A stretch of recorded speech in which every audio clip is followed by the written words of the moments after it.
ವೀಕ್ಷಕರೇ ನಮಸ್ಕಾರ. ಎಲ್ಲೋದ್ರು ಸೊಸೈಟಿಗಳ ಹತ್ರ ಸರ್ವರ್ ಸ್ಲೋ ಬೆಳಗ್ಗೆಯಿಂದ ಸಾಯಂಕಾಲ ತನಕ ಕುತ್ಕೊಂತೀರಾ. ಏನೆಲ್ಲ ಕೆಲಸ ಬಿಟ್ಟು ಅಲ್ಲೇ ಕುತ್ಕೊಂತ ಇದಾರೆ ಅಂದ್ರೆ ಒಂದೇ ಒಂದು ಮಾತು ಹೇಳ್ತೀನಿ. ನನಗೆ ಬಂದರ ಎಲ್ಲ ರೀತಿಯಿಂದ ಮಾಹಿತಿನೂ ಸಮೇತ ನಾನು ಸೊಸೈಟಿಯಲ್ಲಿ ನಿಂತ್ಕೊಂಡು ಮಾತಾಡ್ತಾ ಇದ್ದೀನಿ. ನಾನು ಸಮೇತ BPL ಕಾರ್ಡ್ ಹೋಲ್ಡರೇ. 4 ಏನು ಜನ ಇದೀವಿ ಮನೆಗೆ, 40 kg ಏನು ತೊಗೊಂಡೋಗ್ಬೇಕಾಗಿತ್ತು ಬಂದಿದ್ದೀನಿ. ಆದರೂ ಸಮೇತ ಮೇ ತಿಂಗಳದು ಕೊಟ್ಟೆ ಬೆರಳು ಬೇಗ, ಅಂದರೆ ಫಿಂಗರ್ ಪ್ರಿಂಟ್ ಕೊಟ್ಟೆ ಬೇಗ ಎತ್ಕೊಂತು. ಜೂನ್ ತಿಂಗಳದು ಏನಾಗ್ತಾ ಇದೆ ಅಂತಂದರೆ ಸ್ವಲ್ಪ ಸ್ಲೋ ಆಗ್ತಾ ಇದೆ. 2-3 ನಿಮಿಷ ಸ್ಲೋ ಆಗೋದು, 5 ನಿಮಿಷ ಸ್ಲೋ ಆಗೋದು, 10 ನಿಮಿಷ ಸ್ಲೋ ಆಗೋದು, ಆ ರೀತಿ ನಡೀತಾ ಇದೆ. ಆದರೆ ಯಾರು ಸಮೇತನು ಪ್ಯಾನಿಕ್ ಆಗೋದು ಬೇಡ, ಅಂದರೆ ಆತಂಕ ಆಗೋದು ಬೇಡ. ನಿಮಗೊಂದು ಮಾಹಿತಿ ಹೇಳ್ತಾ ಇದ್ದೀನಿ. ಏನಂತಂದರೆ ಈ ಬಾರಿ ಕೊಡ್ತಾ ಇರೋದು ಅಕ್ಕಿ ಮತ್ತು ರಾಗಿ ಏನು ಕೊಡ್ತಾ ಇದ್ದಾರೆ ಎಲ್ಲ ರೀತಿಯಿಂದನೂ ಕೇಂದ್ರ ಸರ್ಕಾರ ಕೊಡ್ತಾ ಇದೆ. ಏನು ಬಂದ್ಬಿಟ್ಟು ಮಾಹಿತಿ ಎಲ್ಲಿ ನಿಮಗೆ ಗೊತ್ತಿಲ್ಲ ಅಂತಂದರೆ, ಕರ್ನಾಟಕ ಸರ್ಕಾರ ಏನು ಅಕ್ಕಿ ಮತ್ತು ರಾಗಿ ಕೊಡೋಕ್ಕೆ ಪೂರೈಕೆ ಮಾಡೋದು 5 kg ಕೇಂದ್ರ ಸರ್ಕಾರ, 5 kg ಕರ್ನಾಟಕ ಸರ್ಕಾರ ಕೊಡಬೇಕು. ಇಲ್ಲೇನಾಗ್ತಾ ಇದೆ ಅಂತಂದರೆ 6 kg ರಾಗಿ, 4 kg ಅಕ್ಕಿ ಏನು ಕೊಡ್ತಾ ಇದ್ದಾರೆ. ಇಲ್ಲಿ ಯಾವುದೇ ರೀತಿಯಾಗಿ ನೀವು ಏನು ಅನ್ಕೊಂಡಿದ್ದೀರಾ, ಮೇ ತಿಂಗಳದು ಜೂನ್ ತಿಂಗಳದು ಏನು ಫಿಂಗರ್ ಪ್ರಿಂಟ್ ಕೊಡ್ತಾ ಇದ್ದೀರಾ ಕಂಪಲ್ಸರಿ ಅದು ಕಂಪ್ಲೀಟ್ ಬಂದ್ಬಿಟ್ಟು ನಿಮಗೆ ಮಾಹಿತಿ ಬಂದ್ಬಿಟ್ಟು ಕಂಪ್ಲೀಟ್ ಮೇ ತಿಂಗಳದು ಏನು ಫಿಂಗರ್ ಪ್ರಿಂಟ್ ಬೇಗ ಎತ್ಕೊಳ್ಳುತ್ತೆ. ಜೂನ್ ತಿಂಗಳಲ್ಲಿ ಲೇಟಾಗಿ ಎತ್ಕೊಳ್ತಾ ಇದೆ ಅಂದರೆ ಸರ್ವರ್ ಪ್ರಾಬ್ಲಮ್ ಇಂದ ಅಷ್ಟೇ. ಯಾವುದೇ ರೀತಿಯಾಗಿ ಆತಂಕ ಬೇಡ. ಮತ್ತೆ ಎಕ್ಸ್ಟೆಂಡ್ ಮಾಡ್ಬೋದು ದಿನಗಳು.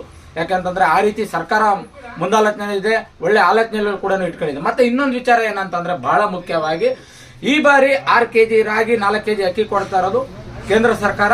ಮತ್ತೆ ಅದೇ ರೀತಿಯಾಗಿ ಮುಂದಿನ ತಿಂಗಳು ಏಕ್ದಮ್ 10 kg ಕರ್ನಾಟಕ ಸರ್ಕಾರ ಏನು ಕೊಡುತ್ತೆ. ನೀವೇನು ಯೋಚನೆ ಮಾಡೋದು. ಯಾಕಂತಂದ್ರೆ ಯಾಕೆ ಈ ರೀತಿ ಆಲೋಚನೆ ಇಟ್ಕೊಂಡು ಮಾಡ್ತಾ ಇದ್ದಾರೆ ಅಂತಂದ್ರೆ, ಮೊನ್ನೆ ಕಳೆದಂತ ಅಂತಾರಾಜ್ಯ ಅಂದ್ರೆ ನಮ್ಮ ಸುತ್ತಮುತ್ತ ರಾಜ್ಯಗಳಲ್ಲಿರುವಂತದ್ದು 3 ತಿಂಗಳು ಏಕಾಏಕಿ ಕೊಟ್ರಂತೆ.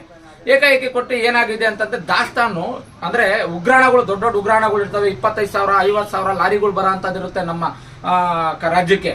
ನಾವೇನ್ ಅನ್ಕೊಂತೀವಿ. ಆದ್ರೆ ಮತ್ತೆ ಅಮಾಲಿಗಳಿಗೂ ಸಮೇತ ಎಷ್ಟೋ ಜನಕ್ಕೆ ಪ್ರಾಬ್ಲಮ್ ಆಗಿರೋದು ಉಂಟು.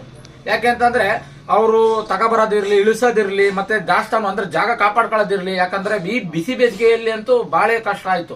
ಅದಕ್ಕೋಸ್ಕರ ಏನ್ ಮಾಡಿದ್ರು, ಉಗ್ರಾಣ ದಾಸ್ತಾನು ಮೇಂಟೈನ್ ಮಾಡಕ್ಕಾಗಲ್ಲ ಅನ್ನೋ ಉದ್ದೇಶಕ್ಕೋಸ್ಕರ ಕೇಂದ್ರ ಸರ್ಕಾರ ಕೊಡ್ತಾ ಇದೆ. ನೆಕ್ಸ್ಟ್ ಒಂದೇ ಸರಿನೇ ನಿಮಗೆ ಕರ್ನಾಟಕ ಸರ್ಕಾರ ಏನ್ ಮಾಡಿ 10 kg ಕೊಡುತ್ತೆ.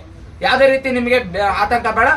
ಯಾವುದೇ ರೀತಿ ಊಹಾಪೋಹಗಳಿಗೆ ಅದು ಕೊಡ್ತಾರೆ, ಕಿಟ್ ಕೊಡ್ತಾರೆ, ಇನ್ನೊಂದು ಕೊಡ್ತಾರೆ, ಯಾಕೋ 2 ಸರಿ ತಗೊಂಡ್ರೆ ಏನಿಲ್ಲ. ನಿಖರವಾದ ಮಾಹಿತಿ ಕೊಡ್ತಾ ಇದ್ದೀನಿ.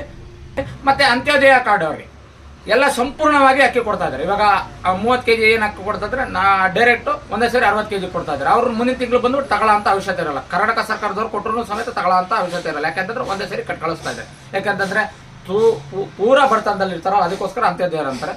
BPL ಕಾರ್ಡ್ ಅವ್ರು ಏನಿದ್ದೀರಾ ನಮ್ಮಂತವ್ರು, ಅವ್ರ ರೀತಿ ಎಲ್ಲ ರೀತಿಯಿಂದಲೂ ತುಂಬಾ ಕರ್ನಾಟಕ ಸರ್ಕಾರ ಮತ್ತೆ ಆಹಾರ ಮತ್ತು ಸರಬರಾಜು ನಾಗರಿಕ ಇಲಾಖೆ ಏನಿದೆ ಕೇಂದ್ರ ಸರ್ಕಾರ ಹಾಗೂ ಕರ್ನಾಟಕ ಸರ್ಕಾರ ತುಂಬಾ ಸಕ್ರಿಯವಾಗಿ ಜನರೊಡನೆ ಇದ್ದಾರೆ.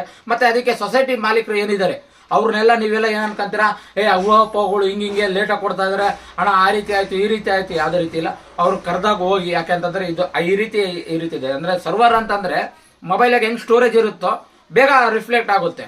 ಅದೇ ರೀತಿಯಾಗಿ ಇದು ಸರ್ವರ್ ಅಂತಂದ್ರೆ ಸ್ವಲ್ಪ ಶಕ್ತಿಯುತವಾಗಿರುತ್ತೆ. ಅಂದ್ರೆ ಒಂದ್ ಕಡೆ ಸ್ಟೋರೇಜ್ ಆಗಿ ನಮ್ಮ ಆಧಾರ್ ಡೀಟೇಲ್ಸ್ ಆಗಿರ್ಬೋದು, ರೇಷನ್ ಕಾರ್ಡ್ ಡೀಟೇಲ್ಸ್ ಆಗಿರ್ಬೋದು, ನಮ್ಮ ಮನೆ ಡೀಟೇಲ್ಸ್ ಆಗಿರ್ಬೋದು, ಯಾರು ಬಂದಿರ್ತಾನೆ. ನಾವಾಗ 5 ಜನ ಬಂದಿರ್ತೀವಿ, 5 ಜನದಾಗ ಕಾರ್ಡ್ ಇರ್ತದಂತ ಅದ್ರಾಗ ಒಬ್ರು ಶೋ ಆಗ್ಬೇಕು. ಅವನ್ನೆಲ್ಲ ಶೋ ಆಗ್ಬೇಕಂತಂದ್ರೆ ಸರ್ವರ್ ಬೇಕಾಗಿರುತ್ತೆ. ಇಂಟರ್ನೆಟ್ ಶಕ್ತಿಯುತವಾಗಿರಬೇಕು. ಮತ್ತೆ ಅಲ್ಲಿರೋ ಕರೆಂಟು ಸಮೇತ ಅಲ್ಲಿಂದ ಇಲ್ಲಿಗೆ ಬರಬೇಕು ಅಂತಂದ್ರು ಎಲ್ಲ ರೀತಿಯಿಂದ ಡಾಟಾ ಕರೆಕ್ಟ್ ಆಗಿದ್ರೆ ಸರ್ವರ್ ಕರೆಕ್ಟ್ ಆಗಿರುತ್ತೆ. ನೀವು ಯಾವುದೇ ರೀತಿ ಪ್ಯಾನಿಕ್ ಆಗೋದು ಬೇಡ. ನಿಮ್ಗೆಲ್ಲ ರೀತಿಯಾಗಿ ಸಕ್ರಿಯವಾಗಿ ಆಹಾರ ಮತ್ತು ನಾಗರಿಕರ ಸರಬರಾಜು ಇಲಾಖೆ ಕೊಡುತ್ತೆ ಅಂತ ಹೇಳಕ್ಕೆ ಇಷ್ಟಪಡ್ತೀನಿ. ನೆಕ್ಸ್ಟ್ ವಿಡಿಯೋ ಸಿಗ್ತೀನಿ. Okay, by. ಕಮೆಂಟ್ ಮಾಡಿ, ಲೈಕ್ ಮಾಡಿ, ಶೇರ್ ಮಾಡಿ, ಸಬ್ಸ್ಕ್ರೈಬ್ ಮಾಡಿ, ಫಾಲೋ ಮಾಡಿ.